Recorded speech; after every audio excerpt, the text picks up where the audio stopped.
Hey everyone, Mr. Harvey here. Let's continue our lecture. We are on chapter 18, ladies and gentlemen, and we are continuing our lecture on World War I. Now, in today's lecture, ladies and gentlemen, I want to focus on three things. I want to talk about the home front, aka what's kind of going on in the respective countries while the war is being fought. All right, I want to talk about why the United States gets involved in World War I, ladies and gentlemen, and then I want to end this lecture talking about the Russian Revolution, ladies and gentlemen, and what goes on within the Russian Revolution during World War I. Okay, so let's get started. And let's get started, ladies and gentlemen, first by talking about the home front. World War I, ladies and gentlemen, is going to put huge demands on the population and on the economy of these countries that are participating within World War I, ladies and gentlemen. And it's really important to realize that World War I is not just being fought on the battlefield, ladies and gentlemen, but also it's being fought within the factories. World War I is a war, ladies and gentlemen. This is why the home front is so important. What's going on at home in these respective countries? World War I is really important because this is an industrialized war, a mechanized war, ladies and gentlemen, where there's a lot of new technology being produced. Battleships, the Navy, the artillery, airplanes, tanks, weapons, guns, ammunition. This is a war, ladies and gentlemen, that needs a lot of that stuff, the production of that stuff. And so this war is important to understand. The home front is important to understand because the home front is enabling and allowing these armies to continue fighting with this advanced weaponry and at this pace, ladies and gentlemen. So very important to understand. And the war is going to put huge demands on the population and economy in that context. And this is a war of total war, ladies and gentlemen, of the population participating in a massive effort within the war effort. You're going to see this with conscription, ladies and gentlemen, of able-bodied men in their youth signing up, being put out there on the front lines and fighting. But we're also going to see, ladies and gentlemen, that this is going to be a total war economically. Okay, capitalism is going to be halted. Okay, free trade, we are going to see the governments control the economies and control what the factories are making. If factories, might be making during this time textiles, well, they're no longer making textiles for to trade and to sell, to different markets. They're going to be making textiles for the military. They're going to be making uniforms. Okay, so the governments are going to be controlling the economies, what these factories are making, what the people are making. Okay, they're going to control the food and supplies, what people can buy, what people can eat. You're going to see rationing, and people only be able to eat certain things on certain days. For example, you're going to have meatless Mondays, where people are not allowed to buy or eat meat on Mondays. Wheatless Wednesdays, where people are not allowed to buy or eat wheat on Wednesdays.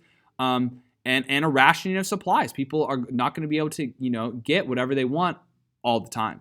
And the civilian population is going to be asked, ladies and gentlemen, to help finance the war through war bonds, aka giving the government a little bit of money, and in exchange, the government will give them a bond that they can kind of redeem, later after the war, for that money that they gave to the government, plus a little bit extra.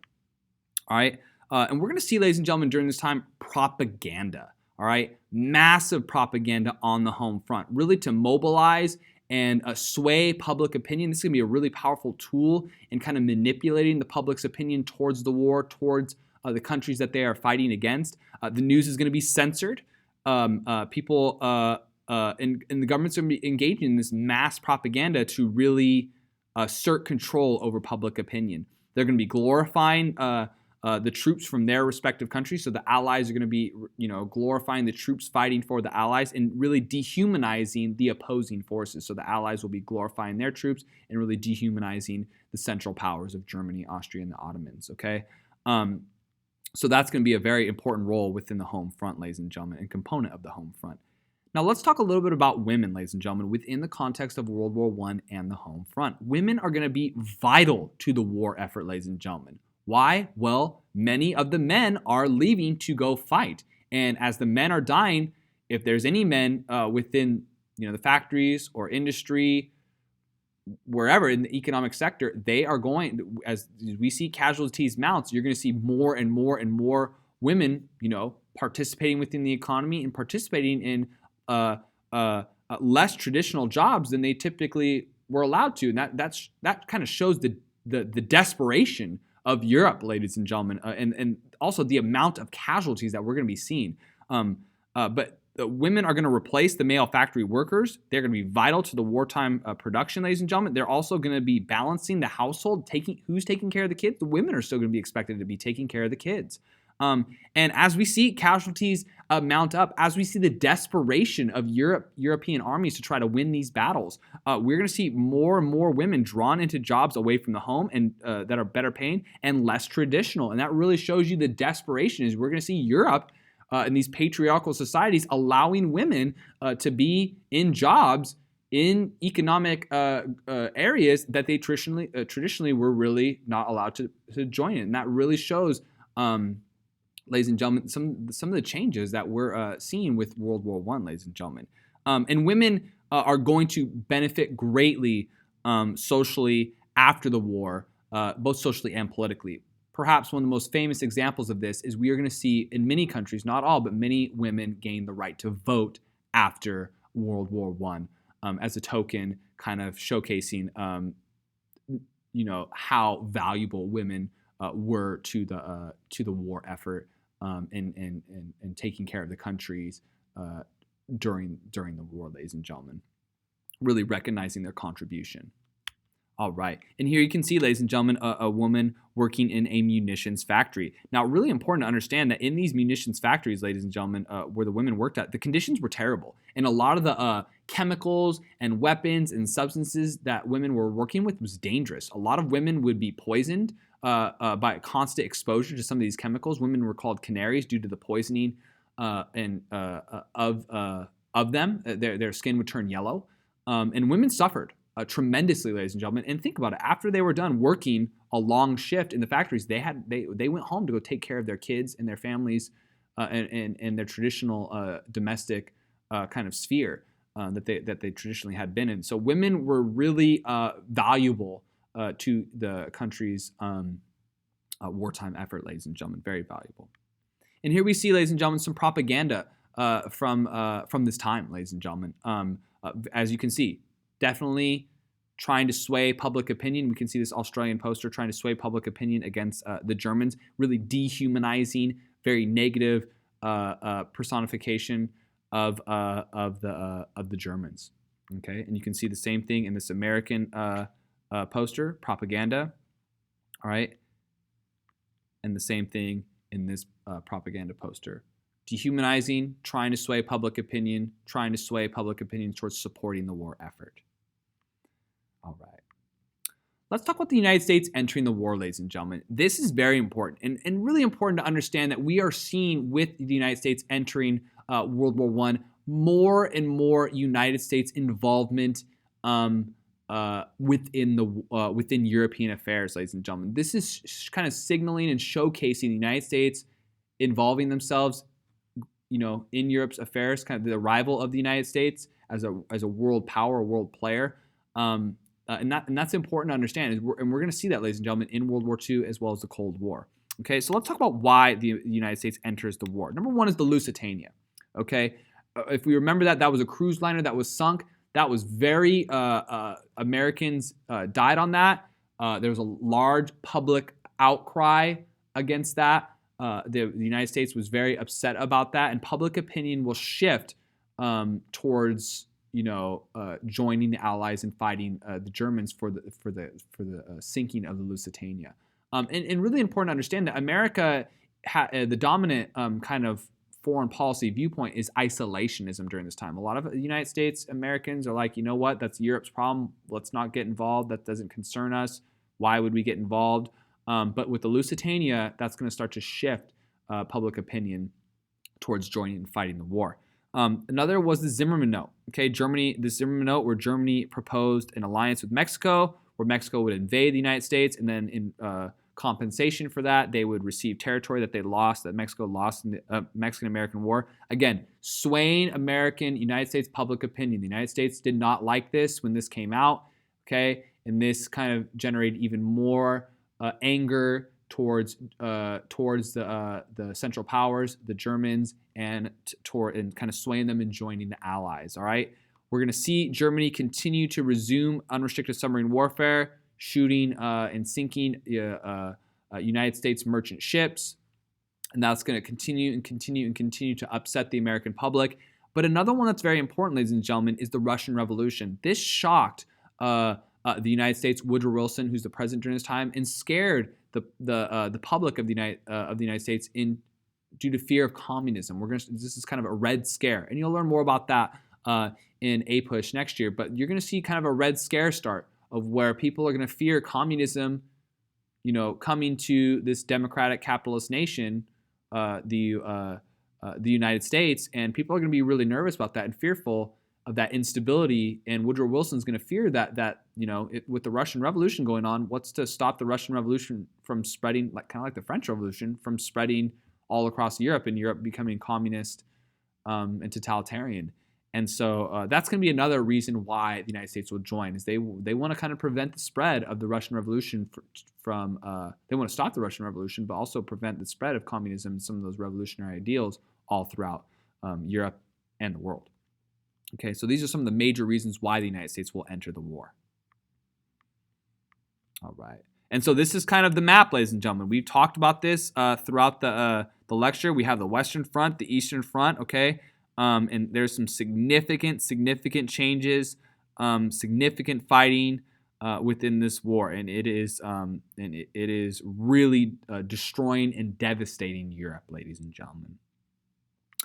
All right, let's talk about the Russian Revolution, ladies and gentlemen, of 1917. Very important for us, ladies and gentlemen, within the context of World War I. Let's talk about it. But first, let's get some background on Russia. We've been talking about Russia from the beginning of this class. Very important, ladies and gentlemen, super important for us, okay? Remember, a country typically behind Western Europe, politically, socially, economically. Renaissance did not reach Russia. Reformation did not reach Russia, okay? Very important to understand that they are behind, and they have been behind, okay? Only westernized when Peter the Great forced them to, only freed the serfs in 1861 under Tsar Alexander II. They are behind, ladies and gentlemen. We know this, okay? We know this, all right? And they're not fully industrialized until after World War I, okay? Important to understand. Now, we've talked about czars ever since, we started this class, ladies and gentlemen. Peter, Catherine, we talked about multiple czars. These last czars during the 19th century, okay, and 20th century, very important. And we're going to kind of go through each. From Alexander all the way to Alexander I, all the way to Nicholas II. Just a little review, but we need to know these czars, ladies and gentlemen. All right, so let's review Alexander I, okay? Remember, the leader of Russia during the Congress of Vienna, he was very reactionary, very conservative, ladies and gentlemen. Very conservative. And he was opposed to nationalism and liberalism. And that Holy Alliance, this major post-Napoleonic alliance, was an attempt to stop liberalism and nationalism. He was step in step with Metternich, okay, and Austria. Step in step with them. Wanted to oppose liberalism and nationalism. All right. The Decemberist Uprising. Remember, Alex dies, okay, Alexander I dies. We're going to see a power struggle. Constantine, this is Nicholas's brother, did not want the throne, and we're going to see Nicholas I next in line. However, the military officers are not going to support his ascension, and we're going to see them revolt against Nicholas. Okay, Nicholas is going to be really challenged by the military, but he will suppress it, ladies and gentlemen. He's going to stop that, and he is going to become Europe's most reactionary monarch. Okay, very conservative. He believes in the divine right of kings. Okay, and the revolutions going on during his reign of 1830 and 1848 convinced him to be even more conservative, convinced him that suppressing liberalism, suppressing nationalism was crucial to maintaining order. And so he's going to be very much just like Metternich, trying to stop this liberalism and nationalism. Russia's going to become a police state under his reign, with censorship, a secret police, the Cheka, limited education. And we're going to see within Russia, ladies and gentlemen, the revolution kind of brewing. You're going to see some, culturally, the Slavophiles versus the Westernizers. Intellectually, the Slavophiles believing that the culture of the village was really important versus the West. And then you're going to have some people, the Westernizers, kind of like those junior military officers who, in the Decemberist revolt, want to Westernize. They want to industrialize. They want to set up a constitutional monarchy. They want to they want to westernize, and you're starting to see, okay, kind of a fracturing of Russian support for the Tsar, and Nicholas is going to try to control it. We're going to see the rest of the Tsars, try to control the people as much as possible, but we're kind of starting to see that instability.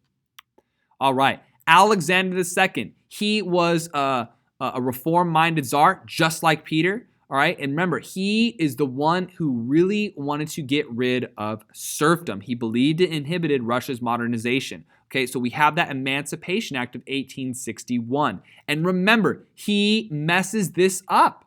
Okay, he abolished it. However, the land that's given to the serfs via the Mers, those communes that the Russians lived on, the serfs had to pay that land back. They had to pay back. They had to pay the Russian government for that land over a 49-year period. So a huge mistake, okay, within his emancipation of the serfs.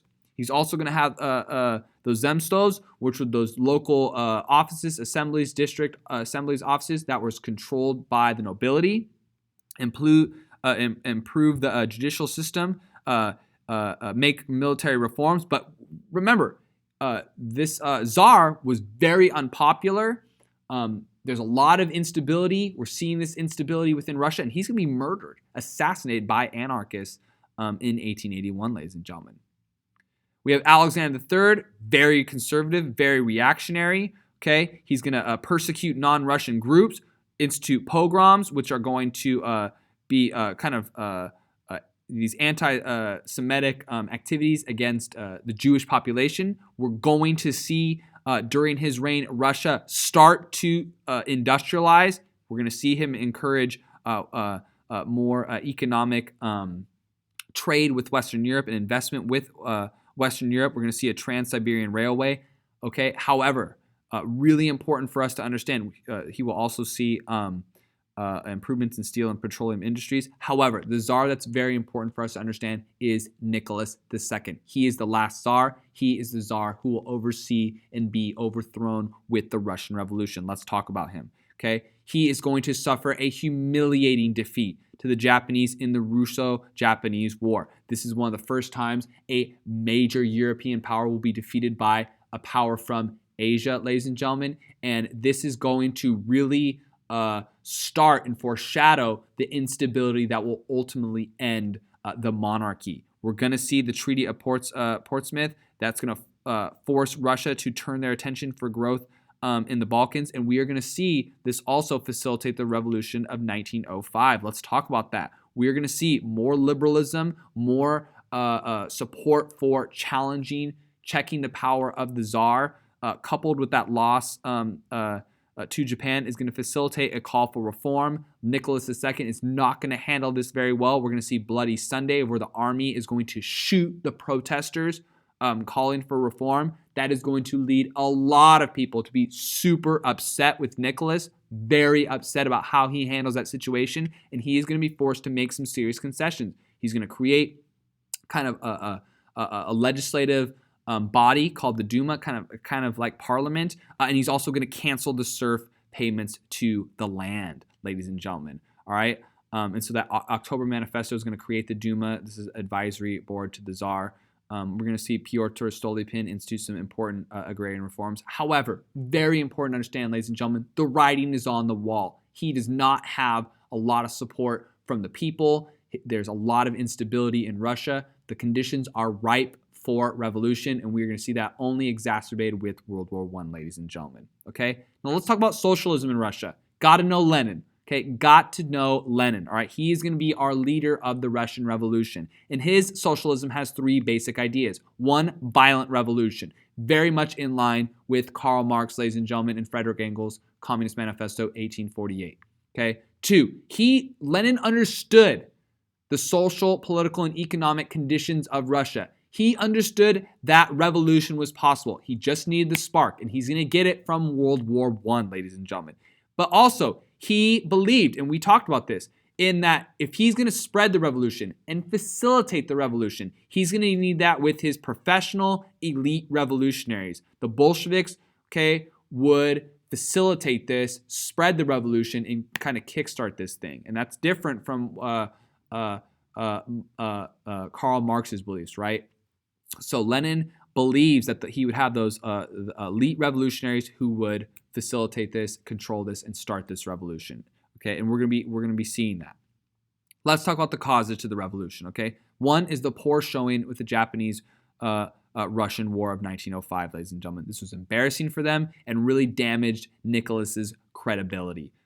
World War I, ladies and gentlemen, 100% super important cause to the Russian Revolution. Tremendous loss of life, and also a tremendous economic toll on Russia. Russia was ill prepared to fight this war, and they are going to be dominated on the battlefield. Especially, we're going to see the Battle of Tannenberg. They are going to suffer devastating defeats. They were poorly led, poorly equipped, poorly prepared for this war. All right, and there's going to be serious economic tolls on Russia, and the people are going to be suffering. All right, and Nicholas's incompetence and weakness versus Lenin's intelligence. Nicholas does not handle the situation very well, ladies and gentlemen. He does not handle this instability. He is ill prepared to handle this instability, and we're going to see Lenin really exploit his vulnerabilities. Okay, let's talk about the revolution. There's kind of two phases within this revolution, ladies and gentlemen. Let's start off with the February-March Revolution of 1917. We're going to see the revolution start with massive strikes caused by food shortages. People are going to be starving, kind of similar to the French Revolution. And as I discussed the Russian Revolution, ladies and gentlemen, be making some comparisons and contrasts with the French Revolution. Both events very similar, but had some key differences from one another, okay? Centered in St. Petersburg, ladies and gentlemen, that's where the revolution is going to be starting, okay? And we're going to see the soldiers refuse to support the monarchy and support the strikers. And so Nicholas, without the support of his army and soldiers, is going to be forced to abdicate, and we're going to see a new government declared. Now, this government, ladies and gentlemen, is going to be very unstable. All right, there's kind of two bodies fighting for power within this provisional government during this February-March Revolution. One is you have like liberals and more constitutional intellectuals who want to kind of create a constitutional republic, okay, a more liberal type of government. And then you have the St. Petersburg Soviets, where we see a lot of support with the workers, okay, and soldiers, and that's led by the Mensheviks, okay. So important to understand is you have this very unstable government, provisional government, with a lot of different ideologies kind of fighting for power, what kind of government they want to create, okay, very unstable. All right, let's talk about the Communist Revolution, where we see the Bolsheviks start to take control and Lenin take control, and this is in the October-November Revolution. Now, Germany sees an opening, okay, with this instability. And Germany let's talk about Germany. They are fighting they are desperate. They are not winning World War I, and they have a grand opportunity to knock out and completely, kind of get rid of one of their main enemies, Russia. So Germany is going to sneak Lenin back in to Russia, so Germany can hopefully close their Eastern Front and focus on the West. And so Germany's going to bring Lenin back to Russia to try to get this Russian Empire to implode, and it's going to work. Okay, and Lenin is going to come back to Russia and promote his April thesis. Okay, he's going to reject all cooperation with the provisional government, and he is going to make some key promises. He wants to give all power to the Soviets, the workers, all land to the peasants, and he wants to stop the war. And those are three main arguments he's going to be making to the people, and they're going to be very persuasive and effective. Okay, so we're going to see the provisional government refuse to end the war and continue to fight this losing battle. They are losing. Okay, the Germans are not winning the war, but they are inflicting tremendous damage upon Russia, the military, and the economy. People are starving, soldiers are dying, things are not good. Okay, but the government is going to refuse to end this war. All right, and we are going to see anarchy really start to spread throughout Russia, and we're going to see the provisional government lose support. All right, now the Bolsheviks are going to fail after one coup to take over the provisional government, but eventually Trotsky will facilitate the overthrow of the provisional government. And Trotsky, he's the second most important figure in the revolution, next to Lenin. And we're going to see the provisional government fall. The opponents, the Bolsheviks, are going to be killed by the secret police, the Cheka, And we're going to see Lenin start to fulfill some promises, okay? He's going to get Russia out of the war with the Treaty of Brest-Litovsk and give the land to the peasants, which is going to earn their trust, okay? Now, this treaty with Germany is actually going to be nullified because Germany will lose. But we see Lenin starting to get support of the people. Takes them out of the war, gives the peasants land, and also he is throwing his support with the workers. Let's talk about the Russian Civil War, ladies and gentlemen. So this is going to be a period of instability during this revolution and after World War I ends, okay? And we are going to see the communists, okay, the Bolsheviks, the Reds versus the Whites, a more provisional government. And the Whites are, old army officers and other groups claiming to be the rightful government of Russia, but really trying to prevent the Bolsheviks from taking power.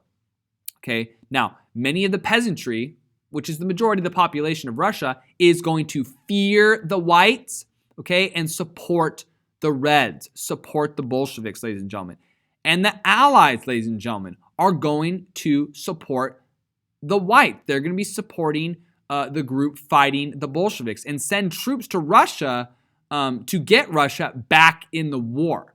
Now, this is important for a couple reasons, as we are seeing the Allies really trying to finish the job and get defeat Germany and open up that second front again. However, this is also important, especially with this Archangel expedition to Murmansk, where they seek to support the Whites and keep military supplies out of German hands, also want to prevent the Bolsheviks from gaining supplies and prevent Japan from carving up Siberia. This is important, though, because we are going to see the Bolsheviks looking at this and watching this and seeing the Allies, the United States, Britain, France, okay, kind of get involved within this and not support them. And when we see World War II go down, ladies and gentlemen, the communists will not forget this, and they will remember this. And the Soviets, Stalin, will remember that the United States, the democratic powers, did not support them. Okay? And that's going to facilitate that distrust that we're going to be seeing in the 1930s and in World War II, ladies and gentlemen. Very important. They will not forget this, and we are going to see a lot of distrust, even though they have a common enemy in the Axis powers, in the Nazis and the fascists. There's going to be a lot of distrust, and that eventually that distrust is going to facilitate the Cold War that we will be seeing in the 20th century. Okay, let's talk about the effects of the Russian Revolution, ladies and gentlemen. Really important. We see the creation of the world's first communist society. Super important, ladies and gentlemen. We now have a major power in Europe. They're communist, okay? And this is a powerful country.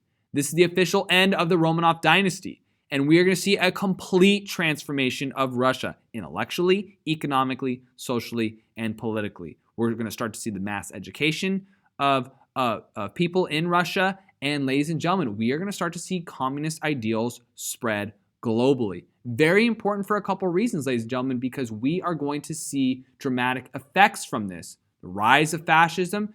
Communism is the far left, radical left. Well, we're going to see a response in Europe with the far right, radical right, which will be the fascists, okay? Italy and Nazi Germany. And we're going to see some tremendous fear of the Soviet Union. Red scares, people being very fearful. We'll see that in the United States and in a lot of democratic capitalist countries throughout Europe of being fearful of communism spreading to their country, okay? But tremendous effects from the Russian Revolution, ladies and gentlemen.